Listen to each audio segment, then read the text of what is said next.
I had been lying on the ground for 12 hours straight, but I dared not move my body easily, because behind me was a terrifying cliff. The slightest mistake would result in a fatal fall. I dug my fingers into the ground with all my strength, but the sand was too soft, and I was forced to slide toward the cliff. My hands couldn't grip the ground, so I had to use my face as a brake. That's how I managed to stop my body. At that moment, my phone in my backpack rang, but I couldn't answer the call, because if I raised my hand even slightly, my body would slide down. So I adjusted my position, pressing my face tightly against the ground, and used my left hand to reach into my backpack. But the next second, my body slid toward the cliff edge again. Finally, I got stuck on the edge of the cliff. Below the cliff were sharp black rocks. The mental and physical torment pushed me to the brink of collapse. But thinking of my wife, I didn't want to give up. So I began to calculate the pattern of the waves crashing against the rocks. If I could use the seawater to cushion my fall, I might survive. After timing it right, I let go of my hands. Finally, I fell precisely into the sea,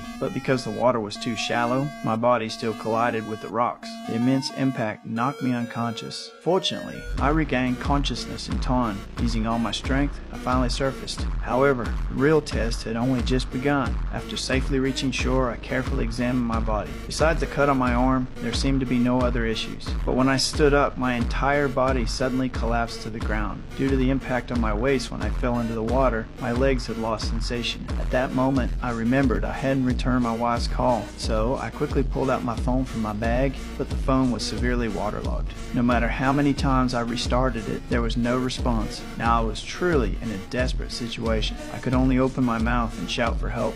However, few people would come to such a remote place. In front of me was a steep vertical cliff. Behind me was an endless ocean. I had no choice but to take off my short-sleeved shirt and treat my wounds. To conserve energy, I lay on the rocks and slowly fell asleep. When I opened my eyes again, I felt a little better, but the intense pain in my waist reminded me that I had to find a way to save myself quickly. I began to observe my surroundings. Climbing up the cliff was impossible. Fortunately, there was a small island in the distance. This was my only hope for survival. I tried to swim to the island from the sea, but the intense pain in my abdomen made me give up on the idea and return to my original spot.